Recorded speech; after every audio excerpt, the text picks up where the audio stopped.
আজকের খুতবার বিষয় হচ্ছে সাদাকাতুন জারিয়া। আমরা ইসলাম সম্পর্কে আল্লাহ সুবহানাহু ওয়া তাআলা যে বিষয়গুলি মানুষকে জানিয়ে দিয়েছেন তার মধ্যে কিছু আছে যেটা আল্লাহ আমাদের উপর ফরজ করে দিয়েছে, আর কিছু যেটা আমাদের জন্য আল্লাহ অতিরিক্ত করেছে, যেটা করলে আল্লাহ সুবহানাহু ওয়া তাআলা আমাদেরকে অধিক পরিমাণে সওয়াব দেবেন, কিন্তু না করলে সেটার জন্য কোনো গুনাহ হবে না।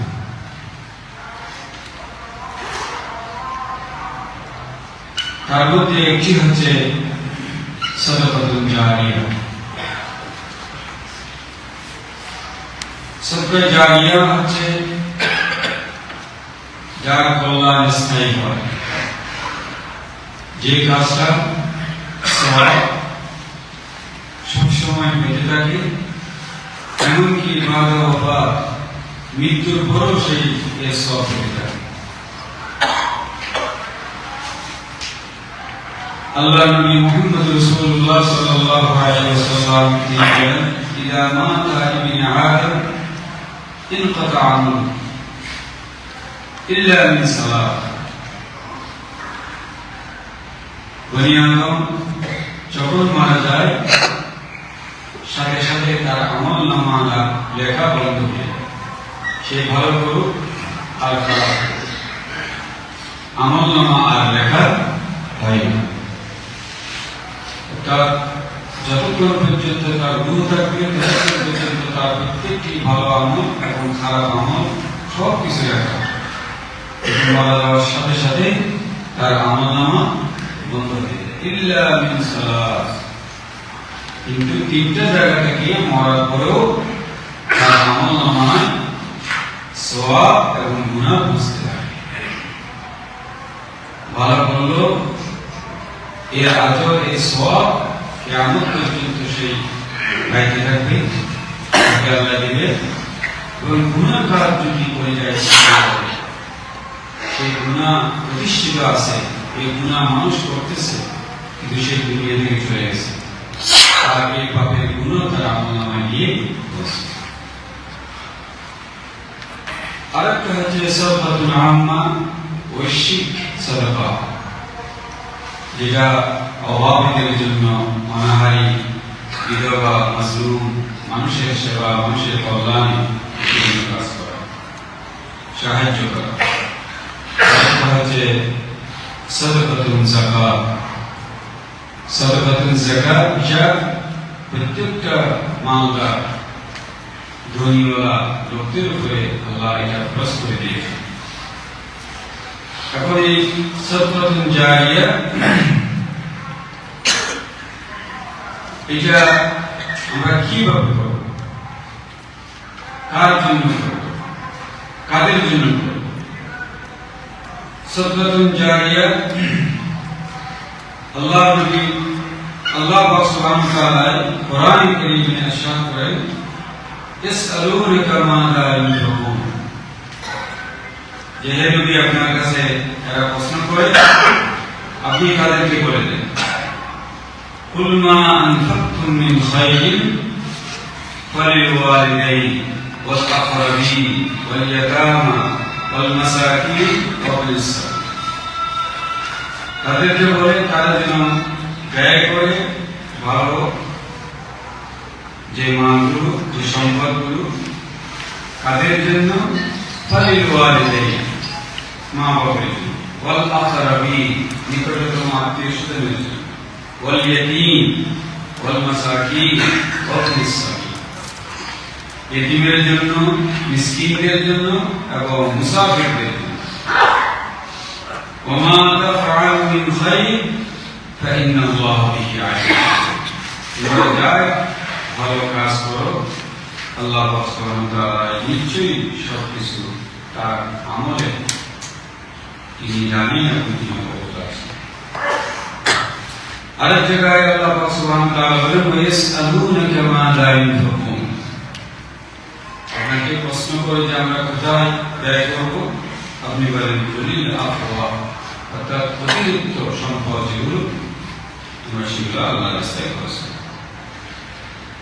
কোরআন শরীফে আয়াতে বললাম তানালুল বিররা হাত্তা তুনফিকু মিম্মা তুহিব্বুন, তোমরা কিছুতেই পুণ্যের নাগাল পাবে না যতক্ষণ না তোমরা তোমাদের প্রিয় বস্তু থেকে আল্লাহর রাস্তায় ব্যয় না করবে, খরচ না করবে।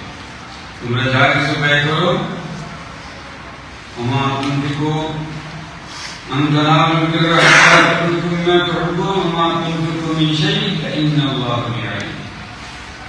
এইভাবে আল্লাহ সুবহানাহু ওয়া তাআলা বলে যা তোমরা খরচ করো, যা কিছু ব্যয় করো, সব কিছু আল্লাহ সুবহানাহু ওয়া তাআলা তিনি জানেন।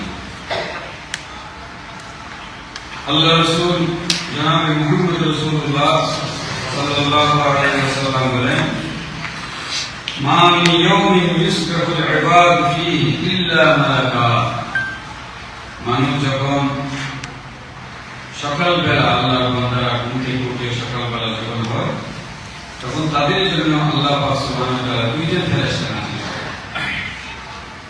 ফায়াকুলু আহাদুহুমা,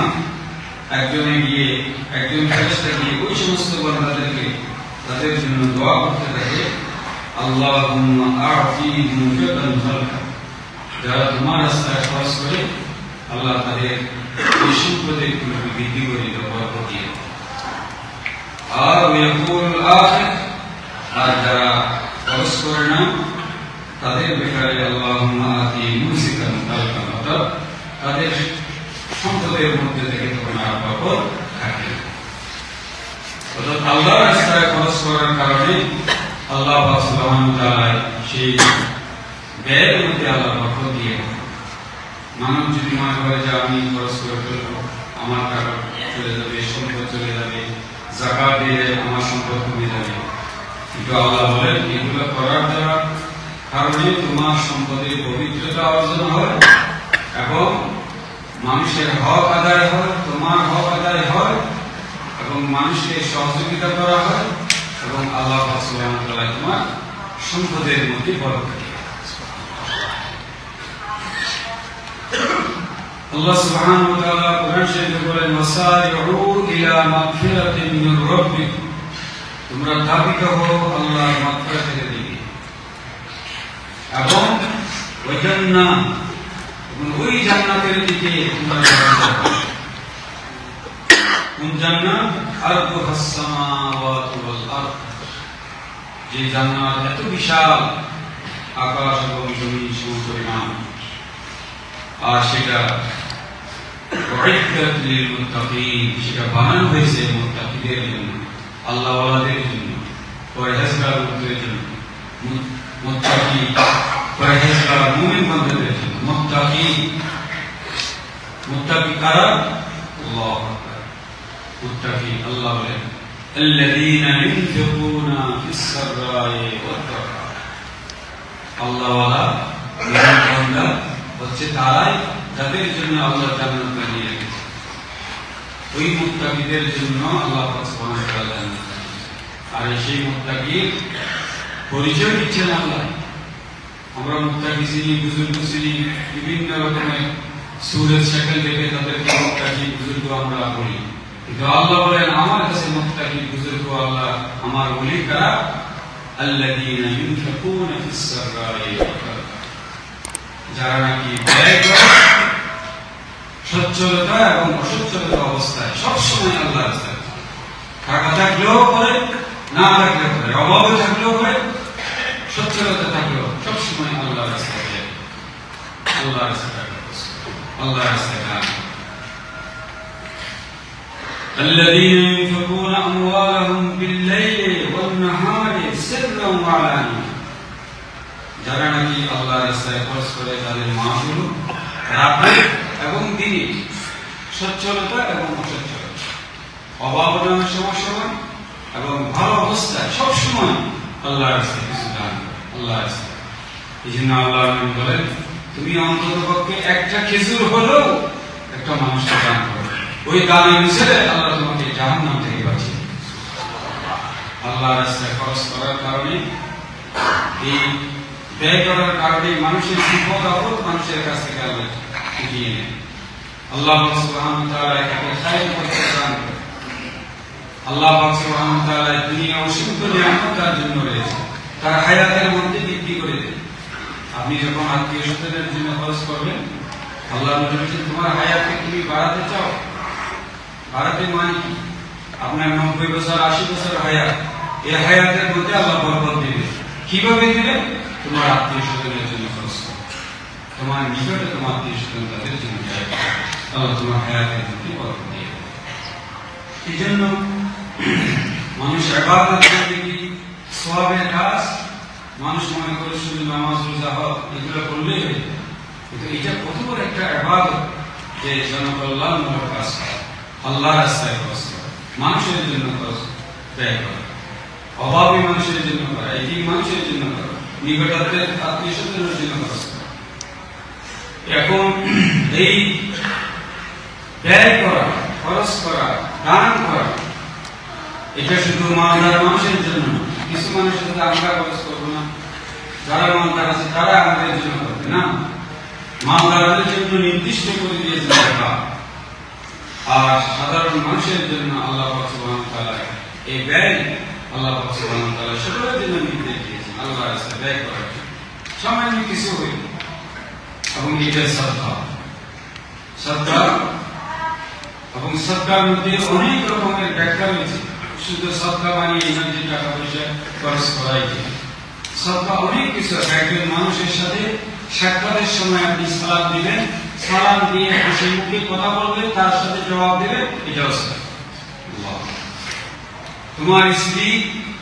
তোমার স্ত্রীর সাথে তুমি মিলন করবে, ওইটাও আল্লাহ সুবহানাহু ওয়া তাআলা তোমার জন্য সাদকা। সাহাবারা প্রশ্ন করলেন, ইয়া রাসূলুল্লাহ, আমি আমার স্ত্রীর সাথে মিলন করব, এটাও আল্লাহ আমার জন্য সাদকা হয়ে গেছে? আল্লাহ নবী উল্টা প্রশ্ন করলেন, তুমি এই কাজটা তোমার স্ত্রীর সাথে না করে তুমি যদি অন্য পথে করো, তোমার কি গুনাহ হবে না? যে তা তো অবশ্যই হবে। তাই তুমি ভালো কাজ করলে কেন তোমাকে সওয়াব দেবে? এই জন্য ভালো কাজ করলেও আল্লাহ সুবহানাহু ওয়া তাআলা প্রত্যেকটি কাজে তোমাকে সওয়াব দেবে, প্রত্যেকটা কাজে সাদকা। মানুষের সাথে ভালো ব্যবহার করা, মানুষকে সহযোগিতা করা, মানুষের বিপদ মুসিবতে মানুষকে সাহায্য করা, যে কোনো মানুষ হোক, সে মুসলমান হোক, সে অমুসলিম হোক, সে আত্মীয় হোক, সে অনাত্মীয় হোক। আর এদের তো যেটা তো হক, আপনার ব্যয় এটা তো খরচ, এটা তো হক। এবং সর্বপ্রথম আপনি খরচ করবেন কার জন্য? সেটাও আল্লাহ সুবহানাহু ওয়া তাআলা। আমরা মনে করি না আগে খরচ করবো হুজুরের জন্য, ইশারের জন্য, অমুকের জন্য, আলেমের জন্য। না, আল্লাহ বলছেন আগে খরচ করো তোমার মা বাবা, আগে তোমার এই সম্পদের হকদার তোমার মা বাবা, তারপরে তোমার আত্মীয় স্বজন, তারপরে তোমার পরিবার, তোমার স্ত্রী সন্তান, আপনার আত্মীয় স্বজন, আপনার পরিবারের মধ্যে যে যাকাত খাওয়ার মতন যদি লোক থাকে, আপনি অন্য জায়গায় যাকাত দিলে সে যাকাত আদায় করে যদি এটা হকদার। সেই জন্য আমরা জানি না কোথায় খরচ করবো, কোথায় ব্যয় করবো, সেটাও জানি না। সেই জন্য প্রত্যেকটা মানুষের কাজ, আমল, মানুষের কথা, মানুষের আমল, প্রত্যেকটা সাদকা, প্রত্যেকটা সাদকা। একজন মানুষ রাস্তা দিয়ে যাচ্ছে, তার গাড়িটা নষ্ট হয়ে গেছে, আপনি বললেন ভাই গাড়িটা কোনো সহযোগিতা লাগবে, আপনি এসে রাখবেন, তার গাড়িটা চালু করে দেবেন, এটাও আল্লাহ সুবহানাহু ওয়া তাআলা আপনার জন্য সাদকা। কিরকম সাদকা? আল্লাহ নবী বলেন, আমার মসজিদে নববীতে কোন ব্যক্তি যদি 1 মাস পর্যন্ত ইতিকাফ করে, দুনিয়ার কোন মসজিদ না, আল্লাহর নবীর মসজিদে নববী, আল্লাহর নবীর মসজিদে নববীতে 1 মাস যদি কোন ব্যক্তি ইতিকাফ থাকে, ইতিকাফ থাকে মানে কি দুনিয়ার সমস্ত কিছু বিচ্ছিন্ন করে দিয়ে মসজিদে নববীতে আছে ইতিকাফ থাকে। আর ইতিকাফ থাকে যে নামাজ, রোজা, ইবাদত, বন্দেগীতে তাকে দিতে হবে। সেরকম 1 মাস ইতিকাফ থেকে যদি যা সওয়াব পাবে, আল্লাহ পাক সুবহানাহু ওয়া তাআলা তার সমপরিমাণ সওয়াব দিয়ে দিবে। আপনি ওই মানুষটা গাড়িটা স্টার্ট করেছেন, একটা মানুষ হাঁটে যাচ্ছে, তাকে রাস্তাটা বলে দিলেন, একটা মানুষ হাঁটতে গিয়ে তার লাঠিটা পড়ে গেলে তার লাঠিটা হাতে উঠিয়ে দিলেন। এগুলো সাদকা, জমা কল্যাণে মানুষের জন্য কাজ বড় ইবাদত। ইলা সাদকাতিন জারিয়া, ইল্লা বিসালাস। আমি বলছিলাম যে মানুষের আমলনামা বন্ধ হয়ে যায় তিনটি জায়গা থেকে তার আমলনামা আল্লাহর দরবারে পৌঁছে যাবে। সাদকাতুন জারিয়া ইল্লা বিসালাস, আও তার মধ্যে একটা হচ্ছে সে যদি কোন রকমের কল্যাণমূলক কাজ সমাজের মধ্যে প্রতিষ্ঠা করে, যেমন রাস্তা বানিয়ে দিয়েছে, মসজিদ বানিয়ে দিয়েছে, মাদ্রাসা বানিয়ে দিয়ে গেছে, তারপরে মানুষের পানির জন্য ব্যবস্থা করে দিয়েছে, মানুষের জন্য ব্রিজ করে দিয়েছে, স্কুল করে দিয়েছে, শিক্ষা প্রতিষ্ঠান করে দিয়েছে, তারপরে চিকিৎসালয় করে দিয়েছে, মানুষের জনকল্যাণমূলক কাজ করে দিয়েছে, এখন সেগুলো জারি আছে, দুনিয়া থেকে চলে গেছে, কিন্তু সেগুলো জারি থাকার কারণে তার আমলনামায় সওয়াব হচ্ছে। আও ইলমি ইয়ানতাফিউ বিহি, আর একটা হচ্ছে সে ইলম, যে ইলম অর্জন করেছে সে ইলম সে দুনিয়ার মধ্যে জারি রেখে গেছে, মাদ্রাসা প্রতিষ্ঠিত করে গেছে, শিক্ষা প্রতিষ্ঠান করে গেছে, ইলমের বিভিন্ন স্থান করে গেছে, ইলমের কাজ করে গেছে, ইলমের দাওয়াত দিয়ে গেছে, ইলমের কাজ করে গেছে। মানুষ যেখান থেকে ইলম অর্জন করে এই ধরনের কাজ করে গেছে, এখন সেগুলো স্থায়ী থাকে, তিনি মারা গেলেও তার আমলনামায় এই সওয়াব লিখে। সর্বশেষ আও ওয়ালাদিন সালেহ ইয়াদউ লাহু, সে দুনিয়া থেকে চলে গেছে কিন্তু সে রেখে গেছে পৃথিবীর মধ্যে তার নেককার সন্তান। আও ওয়ালাদিন সালেহ, সালেহ সন্তান, ভালো সন্তান রেখে গেছে, এই সন্তানের যতগুলো কাজ করবে সমস্ত কাজের সওয়াব তার আমলনামায় পৌঁছে যাবে। এবং সেই ছেলে যদি তার মা বাবার জন্য দোয়া করে, সে দোয়ার কারণে তার গুনাহ মাফ হয়ে যাবে। আর যদি ছেলে সালেহ না হয়, আর যদি সে ভালো ছেলে না হয়, সে যতগুলো গুনাহ করবে সমস্ত গুনার সওয়াব ওই বাবার আমলনামার মধ্যে পৌঁছে যাবে। ভালো করলে যখন সওয়াব করবে, খারাপ অন্যায় কাজ করলে সমস্ত কিছু গুনার সওয়াব সেই খবরের মধ্যে তার আমলনামায় গিয়ে পৌঁছে। আমার এই জন্য আসুন সাদকাতুন জারিয়া স্থায়ী চলমান যে কোনো ভাবে যে কোনো জায়গায় আমরা এই কাজগুলো করি। আল্লাহ সুবহানাহু ওয়া তাআলা আমাদের সবাইকে কবুল করুন। ইনশাআল্লাহ তাআলা এই পানি কে আসমেন। أقول قولي هذا